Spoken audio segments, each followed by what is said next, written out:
Perkenalkan, saya Ajeng Aura Nulilahi, NIM A1D1170002. Di sini akan menjelaskan materi tentang kompetensi guru.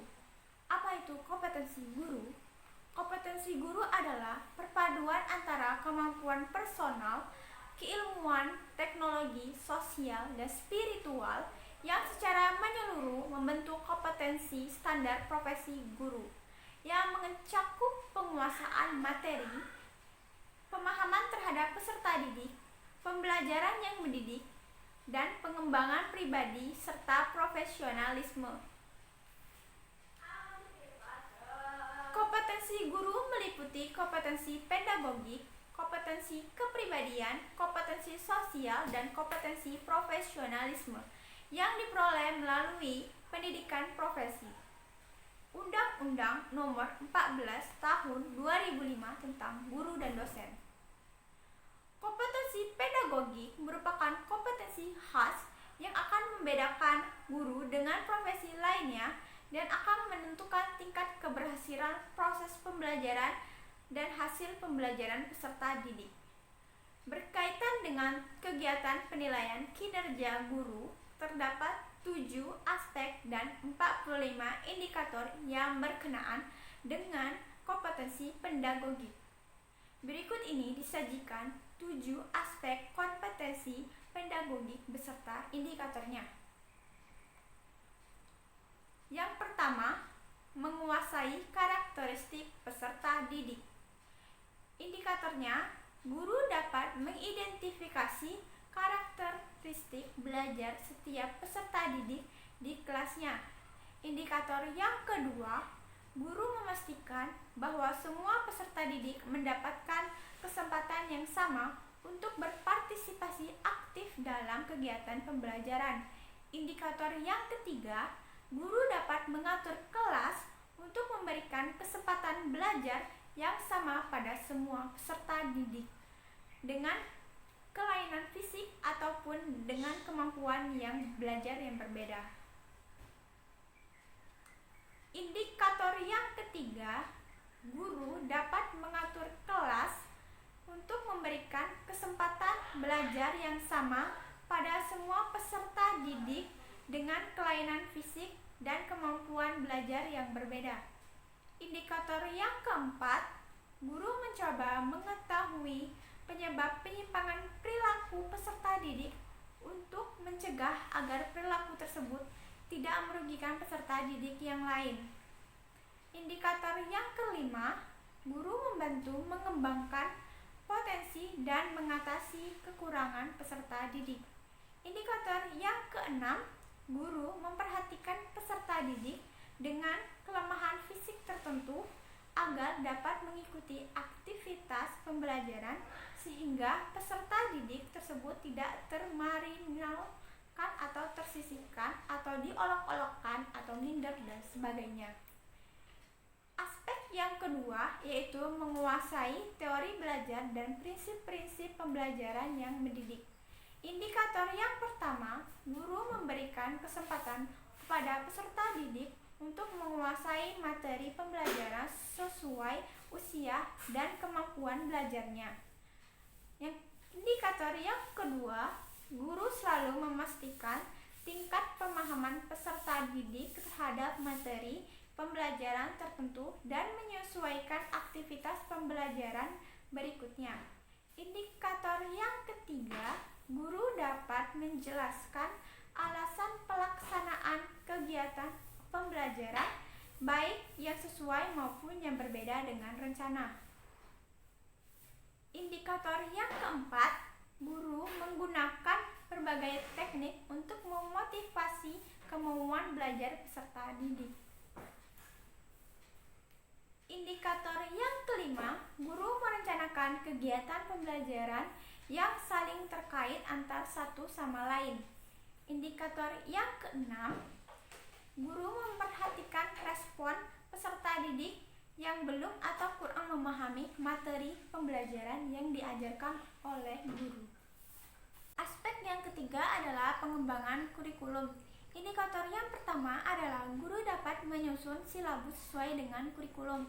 Yang kedua, guru merancang rencana pembelajaran yang sesuai dengan silabus. Yang ketiga, guru mengikuti urutan materi pembelajaran dengan memperhatikan tujuan pembelajaran. Yang keempat, guru memilih materi pembelajaran yang sesuai dengan tujuan pembelajaran, tepat dan muktahil, sesuai dengan usia dan tingkat kemampuan belajar peserta didik, dan dapat dilaksanakan di kelas dan sesuai dengan konteks kehidupan sehari-hari. Aspek yang keempat adalah kegiatan pembelajaran yang mendidik. Indikatornya antara lain, guru melaksanakan aktivitas pembelajaran sesuai dengan rancangan yang telah disusun. Yang kedua, guru melaksanakan aktivitas pembelajaran yang bertujuan untuk membantu peserta didik dalam proses pembelajaran.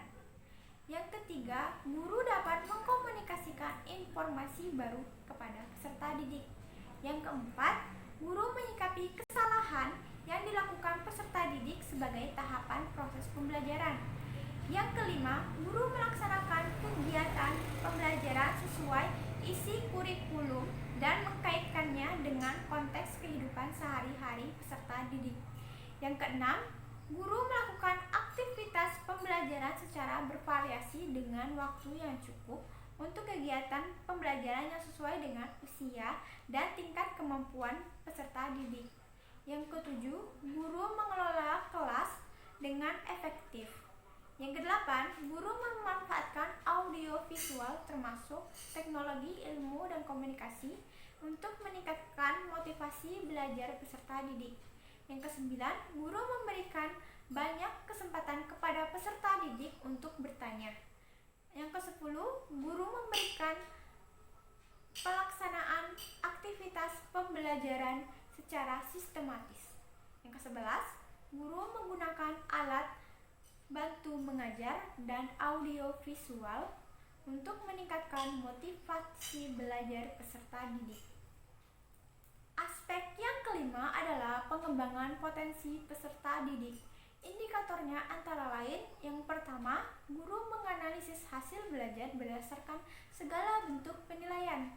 Yang kedua, guru merancang dan melaksanakan aktivitas pembelajaran yang mendorong peserta didik untuk belajar sesuai dengan kecakapan dan pola belajar masing-masing. Yang ketiga, guru merancang dan melaksanakan aktivitas pembelajaran untuk memunculkan daya kreativitas dan kemampuan berpikir kritis peserta didik. Yang keempat, guru secara aktif membantu peserta didik dalam proses pembelajaran dengan memberikan perhatian terhadap peserta didik. Yang kelima, guru dapat mengidentifikasi dengan benar tentang bakat, minat, potensi, dan kesulitan belajar masing-masing peserta didik. Yang keenam, guru memberikan kesempatan belajar kepada peserta didik sesuai dengan cara belajarnya masing-masing.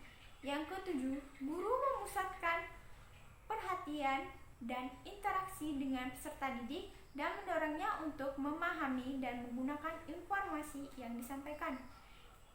Aspek yang keenam yaitu komunikasi dengan peserta didik. Indikatornya antara lain, guru menggunakan pertanyaan untuk mengetahui pemahaman dan menjaga partisipasi peserta didik. Yang kedua, guru memberikan perhatian dan mendengarkan semua pertanyaan dan tanggapan peserta didik. Yang ketiga, guru menanggapi pertanyaan peserta didik secara tepat. Yang keempat, guru menyajikan kegiatan pembelajaran yang dapat menumbuhkan kerjasama yang baik antar peserta didik. Yang kelima, guru mendengarkan dan memberikan perhatian terhadap semua jawaban peserta didik yang benar maupun yang dianggap salah. Yang keenam, guru memberikan perhatian terhadap pertanyaan peserta didik dan meresponnya secara lengkap dan relevan untuk menghilangkan kebingungan pada peserta didik. Yang aspek yang ketujuh yaitu penilaian dan evaluasi. Indikatornya antara lain, guru menyusun alat penilaian yang sesuai dengan tujuan pembelajaran. Yang kedua, guru melaksanakan penilaian dengan berbagai teknik dan jenis penilaian. Yang ketiga, guru menganalisis hasil penilaian untuk mengidentifikasi topik atau kompetensi dasar yang sulit. Yang keempat, guru memanfaatkan masukan dari peserta didik dan merefleksikannya untuk meningkatkan pembelajaran selanjutnya. Yang kelima, guru memanfaatkan hasil penilaian sebagai bahan penyusunan rancangan pembelajaran yang akan dilakukan selanjutnya. Kompetensi kepribadian guru. Dalam penjelasan Peraturan Pemerintah Nomor 19 Tahun 2005 tentang Standar Nasional Pendidikan disebutkan bahwa kompetensi kepribadian guru yaitu kemampuan kepribadian yang mantap, stabil, dewasa, arif dan bijaksana, berwibawa, berakhlak mulia, menjadi teladan bagi peserta didik dan masyarakat, mengevaluasi kinerja sendiri, mengembangkan diri secara berkelanjutan. Kompetensi profesional merupakan kemampuan guru dalam menguasai pengetahuan bidang ilmu, teknologi, dan seni yang sekurang-kurangnya meliputi penguasaan materi pelajaran secara luas dan mendalam sesuai dengan standar isi program satuan pendidikan, mata pelajaran, dan kelompok mata pelajaran yang diampunya,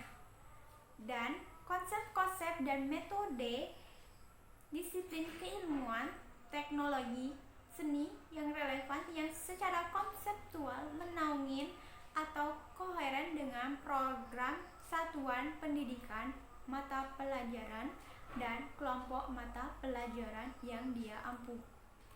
Kompetensi sosial.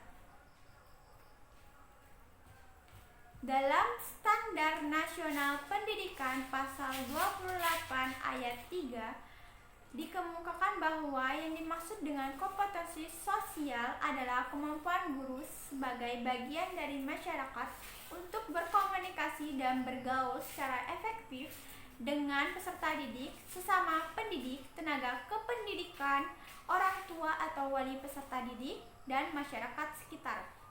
Kompetensi sosial merupakan kemampuan guru sebagai bagian dari masyarakat yang sekurang-kurangnya memiliki kompetensi untuk berkomunikasi secara lisan, tulisan, dan isyarat. Yang kedua, menggunakan teknologi komunikasi dan informasi secara fungsional. Yang ketiga, bergaul secara efektif dengan siswa, sesama pendidik, tenaga kependidikan, dan orang tua atau wali peserta didik. Yang keempat, bergaul dengan santun secara dengan masyarakat sekitar. Sekian penjelasan dari saya. Wassalamualaikum warahmatullahi wabarakatuh.